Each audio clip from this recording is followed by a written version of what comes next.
Obviously खुलना चाहिए क्योंकि पाकिस्तान में बहुत सारी ऐसी चीज़ें हैं। क्योंकि मेरी कुछ दिन पहले ही इंडियन कपल से बात हुई है। उन्होंने कहा कि आपके यहाँ जो चावल है ना बासमती का, वो बहुत अच्छा है, तो फल जो है उनका जायका भी बहुत अच्छा है, तो इंडिया में ये चीज़ नहीं है। तो उन्होंने भी ये कहा कि ट्रेडिंग होनी चाहिए, जो कि पाकिस्तान में अच्छी चीज़ें हैं वो इंडिया में काश्त हो, और जो इंडिया में अच्छी चीज़ें वो पाकिस्तान में काश्त हो। तो होनी चाहिए, बिल्कुल होनी चाहिए। क्यों नहीं चाहिए? इंडिया हमसे बहुत ज़्यादा आगे चला गया। हम 50 साल इंडिया से पीछे आ गए। जो किसी टाइम पे जहाँ पे गुर्बत इतनी ज़्यादा होती थी ना इंडिया में, अब वो इंडिया सबसे ज़्यादा जो ना पावरफुल है इंडिया। और नरेंद्र मोदी जो उनसे ना वहाँ पे डेवलपमेंट का काम हो भी रहा है, बड़ी तेज़ी के साथ हो रहा है। वो उसने ना बड़ा कुछ सोचा हुआ है अपने जो उनसे वो एक सरदार हो गए, कम्युनिटी जितने भी हैं वहाँ के इंडियन के लिए। लेकिन यहाँ पे हमारे हुक्मरान जो ना हमारी सुनते नहीं। अस्सलाम वालेकुम, सत श्री अकाल, नमस्ते, आदाब। दी कंक्लूजन टीवी के साथ मैं हूँ आपकी मेज़बान हानिया। आज हम जिस टॉपिक पर बात करने जा रहे हैं ये है कि अगर हम बात करें पाकिस्तान इंडिया की ट्रेडिंग की, तो कुछ अरसे से पाकिस्तान और इंडिया की जो ट्रेडिंग है रोक दी गई है। पाकिस्तान इंडिया में कोई ट्रेडिंग नहीं हो रही। अगर हम बात करें इंडिया की, तो जहाँ पर चीज़ों की कीमत जो है बहुत ज़्यादा सस्ती और पाकिस्तान में उसी की निस्बत बहुत ज़्यादा महंगी दी जा रही है। आइए नाज़रीन लोगों से बात करते हैं, उनके व्यूज़ होते हैं कि इस बारे में क्या कहते हैं। तब तक के लिए मेरे चैनल को वॉच करते हैं। काम को वालेकुम सलाम। क्या नाम है आपका? राबिया अली। राबिया, मुझे ये बताओ कि पाकिस्तान और इंडिया की जो ट्रेडिंग है जो बंद हो चुकी है, आपको क्या लगता है कि दोबारा से उसे कंटिन्यू करना चाहिए या नहीं? ऑब्वियसली खुलना चाहिए क्योंकि पाकिस्तान में बहुत सारी ऐसी चीज़ें हैं। क्योंकि मेरी कुछ दिन पहले ही इंडियन कपल से बात हुई है। उन्होंने कहा कि आपके यहाँ जो चावल है ना बासमती का, वो बहुत अच्छा है, तो फल जो है उनका जायका भी बहुत अच्छा है, तो इंडिया में ये चीज़ नहीं है। तो उन्होंने भी ये कहा कि ट्रेडिंग होनी चाहिए, जो कि पाकिस्तान में अच्छी चीज़ें हैं वो इंडिया में काश्त हो, और जो इंडिया में अच्छी चीज़ें वो पाकिस्तान में काश्त हो। तो ये ट्रेडिंग का सिलसिला चलना चाहिए, इससे दोनों मुल्कों को बहुत फ़ायदा होगा। क्या पैगाम देंगी पाकिस्तानी उस कौम के लिए जो ये कहती है कि पाकिस्तान के साथ हमें अपने ताल्लुकात जो इंडिया के साथ हमें अपने ताल्लुकात दोबारा से बहाल नहीं करना चाहिए क्योंकि वो एक हिंदू हैं और हम जो हैं वो मुसलमान हैं? उनके लिए क्या कहें? नहीं, ऐसा कुछ भी नहीं है। पाकिस्तान में हमेशा इंसानियत पर फोकस दिया जाता है कि इंसान तो है ना वो, तो बेशक वो हिंदू है, लेकिन वहाँ पर भी अक्सरियत जो है मुसलमानों की बहुत ज़्यादा हो चुकी है, तो वहाँ भी मुसलमान है, ज़रूरी नहीं वो हिंदू है। अगर हम अपने इस्लाम को देखें तो इस्लाम में भी यही है कि हमारे प्यारे नबी सल्लल्लाहु अलैहि वसल्लम उन्होंने भी इंसानियत पर जो है वो फोकस दिया। हालांकि मक्का में भी मदीना में भी नॉन मुस्लिम थे, यहूदी थे, लेकिन फिर भी उन्होंने जो काम मुसलमानों के लिए होता था वो उनके लिए भी होता था। तो ऐसा नहीं है पाकिस्तान में कि इस चीज़ को बुनियाद रख के जो है ये कहा। काफ़ी लोग हैं जो इस तरह की बातें करते हैं कि जो इंडिया है उधर हिंदू कम्युनिटी है, वहाँ के जो पॉलिटिक्स है वो हिंदू है, तो इस वजह से हमें उनके साथ ट्रेड नहीं करनी चाहिए। इस वजह से सोच की बात है ना, उनकी शायद मेंटालिटी बहुत छोटी है, बहुत कमज़र्व है, या अभी उन्होंने शायद बाहर निकल के देखा नहीं है कि लोग किस तरह के हैं। हर बंदे का अपना अपना पॉइंट ऑफ व्यू है। मेरा पॉइंट ऑफ व्यू है कि हमें इस्लाम मतलब मज़हब को बुनियादी बनाना चाहिए, बल्कि हमें ये एक अच्छा काम है कि हम वहाँ की चीज़ें यहाँ की चीज़ें वहाँ लेकर आएँ ताकि फ़ायदा हो। तो ये अच्छी चीज़ है। क्या पैगाम देंगी पाकिस्तान इंडिया के लिए? पाकिस्तान की तरफ से इंडिया को यही पैगाम है कि ये ट्रेडिंग खुलनी चाहिए ताकि हमें भी फ़ायदा हो, आपको भी फ़ायदा हो, और ये जो रास्ते हैं, ये जो बंदिशें हैं, ये ख़त्म होनी चाहिए ताकि हम भी वहाँ जा सकें, वो भी आसानी से यहाँ आ सकें। Thank you ma'am. वालेकुम अस्सलाम। क्या नाम है आपका? आमिर। आमिर, मुझे ये बताएं, अगर हम बात करें इंडिया और पाकिस्तान की, जो आजकल मसले मसाइल चल रहे हैं, आजकल हमारी ट्रेडिंग भी नहीं चल रही, तो आपको क्या लगता है पाकिस्तान इंडिया में जो ट्रेडिंग है वो स्टार्ट होनी चाहिए या नहीं? होनी चाहिए, बिल्कुल होनी चाहिए। क्यों नहीं चाहिए? इंडिया हमसे बहुत ज़्यादा आगे चला गया। हम 50 साल इंडिया से पीछे आ गए। जो किसी टाइम पे जहाँ पे गुर्बत इतनी ज़्यादा होती थी ना इंडिया में, अब वो इंडिया सबसे ज़्यादा जो ना पावरफुल है इंडिया। और नरेंद्र मोदी जो उनसे ना वहाँ पे डेवलपमेंट का काम हो भी रहा है, बड़ी तेज़ी के साथ हो रहा है। वो उसने ना बड़ा कुछ सोचा हुआ है अपने जो उनसे वो एक सरदार हो गए, कम्युनिटी जितने भी हैं वहाँ के इंडियन के लिए। लेकिन यहाँ पे हमारे हुक्मरान जो ना हमारी सुनते नहीं है। अगर हम बात करें इंडिया की, तो रोजाना कोई ना कोई न्यूज़ है वो हमें मिल रही होती है। इंडिया में आज ये हो रहा है, कल ये हो रहा है, तो पाकिस्तान में ऐसा क्यों नहीं होगा? वो तरक्की की तरफ जा रहे हैं। हम लोग ने तरक्की क्या करनी है? हम यहाँ पे बस एक दूसरे को देख के जो उनसे ना वो बर्दाश्त नहीं कर रहे, तो तरक्की हमसे बहुत दूर निकल गई है। अगर हम बात करें हमारी आज की यूथ जो है वो कहती है कि पाकिस्तान को इंडिया के साथ अपने ताल्लुकात बेहतर करने चाहिए, लेकिन जो पुराने लोग हैं वो ये कहते हैं कि इंडिया और पाकिस्तान के ताल्लुकात कभी भी बेहतर नहीं हो सकते और उनकी और हमारी कभी दोस्ती नहीं हो सकती। वो मज़हब को बीच में लेके आते हैं। क्या आपको लगता है कि ये सब कुछ सही है? मज़हब देखें अपनी जगह पे है, और रही बात जो वो बड़े बुज़ुर्गों की है, वो उनका टाइम था, वो दौर था, तो उनके लिहाज से वो कह रहे हैं कि नहीं होना चाहिए।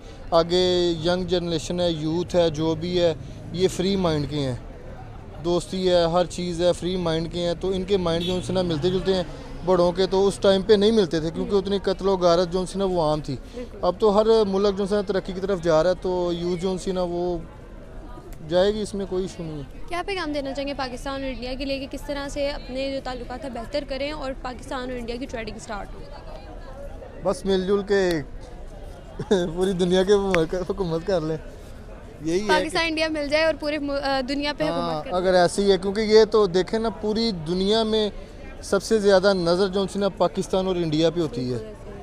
किसी भी लिहाज से देख लें, अगर अच्छा काम हो रहा है, बुरा हो रहा है, पाकिस्तान इंडिया, पाकिस्तान इंडिया। कभी किसी ने कहा कि इंडिया या सऊदीया, इंडिया तुर्की, पाकिस्तान पाकिस्तान इंडिया की यही बहस है, क्योंकि उन दोनों से ना इन मुल्कों की ना तरक्की देखी नहीं जाती। अगर ये दोनों मिल जाएंगे तो मैं कहता हूँ कि पाकिस्तान और इंडिया जैसी कोई कंट्री नहीं होगी। Thank you sir. बहुत शुक्रिया। वालेकुम अस्सलाम। क्या नाम है आपका? उमैर। मुझे ये बताएं कि अगर हम बात करें पाकिस्तान और इंडिया की, इंडिया और पाकिस्तान की आपको क्या लगता है ट्रेडिंग जो नहीं हो रही दोबारा से स्टार्ट होनी चाहिए या नहीं? होनी चाहिए, बिल्कुल स्टार्ट होनी चाहिए, क्योंकि अगर ये स्टार्ट होगी तो दोनों ममालिकों को काफ़ी फ़ायदा होगा, क्योंकि ये दोनों ममालिक एक दूसरे के पास है, एक दूसरे के पड़ोसी है। काफ़ी इनको जो टैक्स वगैरह है वो कम पड़ेंगे, और जो भी पेट्रोल वगैरह जो भी इनके खराजात है वो कम हो गए बज़रिए दूसरे ममालिकों से के साथ ट्रेड करने में। अगर हम बात करें पाकिस्तानियों की, तो कुछ लोग ऐसे हैं जो कहते हैं कि इंडिया के साथ हमें ट्रेड नहीं करनी चाहिए क्योंकि वो हिंदूइज़्म मुल्क है और हम मुसलमान हैं। तो क्या आपको लगता है कि ये बिल्कुल सही वजूहत? तो जिनके साथ कर रहे हैं ट्रेड अमेरिका के साथ, वो कौन सा मुसलमान है? जिनके साथ रूस के साथ ट्रेड कर रहे हैं वो कौन सा मुसलमान है? वो ईसाई है। यानी कि अगर तो आपको मुनाफा किसी तजारत से आ रहा है ना, तो फिर हमें ये नहीं देखना चाहिए कि वो हिंदू है या वो ईसाई है या वो मुसलमान है, क्योंकि ये फ़र्क नहीं हमें करना चाहिए। अगर हमें उनसे मुनाफा आ रहा है तो ट्रेड करना चाहिए हमें। अब ऐसे भी हम ईसाइयों के साथ भी कर रहे हैं ये काम, अगर वो हिंदुओं के साथ कर रहे हैं तो उनसे कोई नहीं, हमें गर्ज नहीं होना चाहिए ये कि हिंदू है वो। अगर हम बात करें आजकल के हमारे मुल्क की हालात की, तो इस टाइम पाकिस्तान जो है, हम बात करें इंडिया की, तो उससे 50 साल पीछे हो चुका हुआ है, पीछे चल चुका है। तो क्या कहना चाहेंगे इस बारे में, जो लोग अभी भी ये कहते हैं कि नहीं अभी भी सही हो जाएगा, बेहतर हो जाएगा, उनके लिए क्या कहें? ये उनके कहना चाहता हूँ कि अपने दिमागों को थोड़ा सा ठीक करें, क्योंकि ये ऐसे बातें करने से हालात ठीक नहीं होते। इनके लिए वर्क करना पड़ता है, काम करना पड़ता है, अपने मुल्क के लिए काम करना पड़ता है। इधर करते हैं काम सिर्फ अपनी ज़ात के लिए कि यार बस मेरा किसी तरह निज़ाम चले, बाकी मुल्क बाहर में जाए। वो इंडिया वाले करते हैं ना, वो इंडिया वाले अपने मुल्क के लिए करते हैं एफर्ट, और उनका मुल्क लोगों के लिए सहूलियत भी निकालते हैं। इधर लोग करते भी अपने लिए, तो फिर हुकूमत से सहूलियत मांगती है। हुकूमत आपको क्या सहूलियत है? और हुकूमत भी कुछ नहीं दे रही बंदों को। ये क्या पैगाम देंगे कि पाकिस्तान इंडिया की ट्रेडिंग किस तरह से बहाल हो?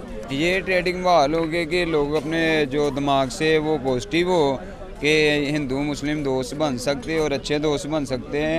ये जो फ़र्क है दिमाग से निकाले और एक दूसरे से ट्रेड करें और एक दूसरे के बारे में अच्छा बोलें। अगर आप अच्छा बोलेंगे तो फिर ही आप अच्छा ट्रेड कर पाएंगे। यही बात है कि पॉजिटिव माइंड के साथ एक दूसरे को जाने और एक दूसरे के बारे में अच्छा बोलें। Thank you sir. अस्सलाम वालेकुम। वालेकुम सलाम। क्या नाम है आपका? अहमद अली। मुझे ये बताएं कि पाकिस्तान और इंडिया की जो ट्रेडिंग है, आपको पता है बहुत साल हो चुके हैं, रुकी हुई है, तो क्या आपको लगता है इंडिया और पाकिस्तान की जो ट्रेडिंग है दोबारा से बहाल करनी चाहिए?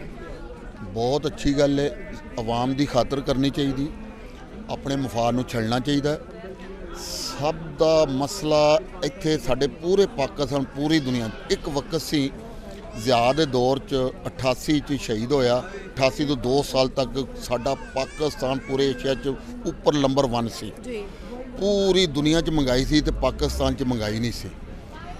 ਇੰਡੀਆ ਦੇ ਨਾਲ ਇਸ ਲਈ ਸਪੋਰਟ ਸਾਨੂੰ ਤਲਕ ਬਣਾਉਣੇ ਚਾਹੀਦੇ ਨੇ, ਸਾਡੀ ਆਵਾਮ ਦੀ ਖਾਤਰ, ਸਾਡੀ ਪੇੜ ਦੀ ਖਾਤਰ। ਉਹਨਾਂ ਕੋਲੋਂ ਪੈਟਰੋਲ ਮਿਲ ਰਿਹਾ 90 ਰੁਪਏ 95 ਰੁਪਏ 100 ਰੁਪਏ ਲੀਟਰ, ਡਾਲਰ ਹੈਗਾ 120 ਰੁਪਏ। ਪਿਆਜ਼ ਉੱਥੇ ਇਸ ਟਾਈਮ ਹੀ ਅੱਜ 11ਵਾਂ ਮਹੀਨਾ ਹੈ, 15 ਤਰੀਕ ਹੈ, ਉੱਥੇ ਪਿਆਜ਼ 10 ਰੁਪਏ ਕਿਲੋ ਹੈ। ਇੱਥੇ ਪਿਆਜ਼ ਮੈਨੂੰ 200 ਰੁਪਏ ਕਿਲੋ ਲੈ ਰਿਹਾ, ਉੱਥੇ ਲਸਣ 20 ਰੁਪਏ ਕਿਲੋ ਹੈ। ਅੱਜ ਮੈਂ ਲਸਣ ਇੱਥੇ 350 ਰੁਪਏ 400 ਰੁਪਏ ਕਿਲੋ ਲੈ ਰਿਹਾ। ਆਲੂ ਉੱਥੇ 10 ਰੁਪਏ ਕੇਜੀ ਕਿਲੋ ਜਿਹਨੂੰ ਅਸੀਂ ਬੋਲਦੇ, ਉਹ ਵਹਾਂ 10 ਰੁਪਏ ਹੈ, ਜਾਂ ਮੇਰਾ 80 ਰੁਪਏ ਕਿਲੋ ਹੈ। ਉਹ ਇਸ ਲਈ ਨਾ ਤਾਂ ਮੀਡੀਆ ਜਿਹੜਾ ਸੋਸ਼ਲ ਮੀਡੀਆ ਚੀਜ਼ ਉਠਾਉਂਦਾ ਹੈ, ਉਹਨਾਂ ਨੂੰ ਵੀ ਨਹੀਂ ਪਤਾ ਵੀ ਅਸਲ ਸਾਡੇ ਮੁਲਕ ਦੀ ਮਹਿੰਗਾਈ ਕਿਹੜੀ ਚੀਜ਼ ਹੈ। ਨਾ ਸਾਡੇ ਸਿਆਸਤਦਾਨ ਉਸ ਪਾਸੇ ਆਉਂਦੇ ਨੇ। ਹੁਣ ਇੰਡੀਆ ਇਸ ਟਾਈਮ ਬੰਗਲਾਦੇਸ਼ ਸਭ ਤੋਂ ਮਹਿੰਗਾਈ ਤੋਂ ਥੱਲੇ ਹੈ। ਕਿਸ ਲਈ ਥੱਲੇ ਹੈ? ਉਹ ਆਪਣੇ ਜ਼ਰਈ ਵਾਲਿਆਂ ਨੂੰ ਤਾਵਣ ਕਰਦੇ ਨੇ। ਅਸੀਂ ਇੱਕ ਸ਼ੈੱਡ ਬਣਾਇਆ, ਮੈਂ ਇੱਕ ਦਿਹਾਤੀ ਆਦਮੀ ਆ, ਲਿਬਰਟੀ ਮਾਰਕੀਟ 'ਚ ਆਇਆ ਬੱਚਿਆਂ ਲਈ ਕੱਪੜੇ ਲੈਣ ਲਈ। ਉਹ ਉੱਥੇ ਇੱਕ ਸ਼ੈੱਡ ਬਣਦਾ, ਉਹ 50 ਲੱਖ ਰੁਪਏ ਦਾ ਬਣਦਾ 1 ਏਕੜ ਦਾ, ਜਿੰਦੇ 'ਚ ਇੱਥੇ ਸਰਦੀ 'ਚ ਟਮਾਟਰ ਨਹੀਂ ਹੋ ਸਕਦਾ, ਸਰਦੀ 'ਚ ਸਾਡੇ ਕੋਲ ਲਸਣ ਨਹੀਂ ਹੋ ਸਕਦਾ, ਗਰਮੀ 'ਚ ਹੁੰਦਾ ਹੈ। ਜਿਸੋਂ ਸਾਡਾ ਲਸਣ ਟਮਾਟਰ ਸ਼ੁਰੂ ਹੁੰਦਾ ਹੈ, ਸਾਡਾ ਮਿਲਦਾ 10 ਰੁਪਏ ਕਿਲੋ, ਇੱਥੇ ਜ਼ਿਮੀਂਦਾਰ ਨੂੰ ਮਿਲਦਾ ਨੇ 5 ਰੁਪਏ ਕਿਲੋ, 5 ਰੁਪਏ ਦਾ 5 ਕਿਲੋ ਧੜੀ ਮੰਡੀ 'ਚ ਵਿਕਦਾ ਹੈ। ਅੱਛਾ, ਉਹਨਾਂ ਨੇ ਸ਼ੈੱਡ ਲਾਏ ਨੇ ਸਰਦੀਆਂ 'ਚ, ਕੰਟਰੋਲ ਸ਼ੈੱਡ ਨੇ। ਉਹ ਟਮਾਟਰ ਵੀ ਹੁਕੂਮਤ ਉਹਨਾਂ ਨੂੰ ਸਪੋਰਟ ਕਰਦੀ, 50 ਲੱਖ ਰੁਪਏ ਉਹ ਸ਼ੈੱਡ ਤੇ ਖਰਚਾ ਆਉਂਦਾ, 25 ਲੱਖ ਰੁਪਈਆ ਹੁਕੂਮਤ ਬਿਨਾਂ ਸੂਤ ਬਿਨਾਂ ਨਾ ਵਾਪਸੀ 25 ਲੱਖ ਮੈਂ ਲਾਣਾ, 1 ਏਕੜ ਦੀ ਮੈਂ ਰਜਿਸਟਰੀ ਦੇਣਾ, ਇੰਤਕਾਲ ਦੇਣਾ, ਉੱਥੇ ਜਾਣਾ, ਲੋ ਜੀ ਮੇਰੇ ਸ਼ੈੱਡ ਤੇ ਆ ਖਰਚਾ। ਉਹਨਾਂ ਮੈਨੂੰ ਜੀਨੀਅਰ ਦੇ ਦੇਣੇ ਨੇ ਜੀ, ਆਪਣਾ ਸੌਦਾ ਕਰੋ। ਉਹ ਮੇਰਾ 55 ਲੱਖ 'ਚ ਏਕੜ ਹੋ ਜਾਂਦਾ, 50 ਲੱਖ। ਉਹਨਾਂ ਨੇ ਅੱਧੀ ਪੇਮੈਂਟ ਮੈਨੂੰ ਦੇ ਦੇਣੀ ਹਮੇਸ਼ਾ ਲਈ, ਨਾ ਮੈਂ ਨਾ ਵਾਪਸੀ। ਉੱਥੇ ਇਹ ਹਾਲ ਹੈ। ਉੱਤੇ ਅਸੀਂ ਸਾਊਦੀ ਅਰਬ ਗਏ, ਜਿੰਨੇ ਅਰਬਾਂ ਦੇ ਮੁਲਕ ਨੇ, ਜਿੰਨੇ ਸਟੋਰ ਨੇ, ਜਿੰਨੀ ਚੀਜ਼ ਮੈਂ ਦੇਖੀ ਹੈ ਇੰਡੀਅਨ, ਸਬਜ਼ੀ ਉੱਥੇ, ਫਰੂਟ ਉੱਥੇ, ਉਹਨਾਂ ਤੱਕ ਗੁੜ, ਦੇਸੀ ਘੀ, ਹਰ ਸ਼ੈ ਸਟੋਰਾਂ ਦੇ ਵਿੱਚ। ਜਿਹੜੇ ਮੁਸਲਮਾਨ ਸਾਡੇ ਮੁਲਕ ਜਿਹੜੇ ਦਾਅਵਾ ਕਰਦੇ ਨੇ ਜਿੱਥੋਂ ਸਾਡਾ ਸਲਾਮ ਨਿਕਲਿਆ, ਉੱਥੇ ਇੰਡੀਆ ਦੀ ਵੇਚ ਵਿਕਦੀ ਪਈ ਨੰਬਰ 1 ਪੂਰੇ ਯੂਰਪ 'ਚ। ਫਿਰ ਨੰਬਰ 1 ਕਸੂਰ ਕੀ ਹੈ ਸਾਡੇ ਪਾਕਿਸਤਾਨ ਦਾ, ਤੇ ਉਹ ਨੰਬਰ 1 ਕਿਉਂ ਇਸ ਟਾਈਮ ਦੁਨੀਆ ਤੋਂ ਉੱਤੇ ਕਿਉਂ ਚਲੇ ਗਏ? ਇੱਥੇ ਕੌਮ ਨੂੰ ਨਹੀਂ ਪਤਾ ਨੰਬਰ 1, ਹਕੂਮਤ ਅੰਨੀ ਹੈ, ਮੀਡੀਆ ਸੁੱਤਾ ਹੈ। ਕਿਸ ਲਈ ਸੁੱਤਾ ਹੈ? ਇੱਥੇ ਇੱਕ ਚੀਜ਼ ਖਰੀਦਦੀ ਹੈ ਹਕੂਮਤ, ਖੇਤੀਬਾੜੀ ਦੀ ਪੂਰੀ ਇੱਕ ਕੀ खरीदी गंदम सिर्फ कोई। Thank you sir. नाम का?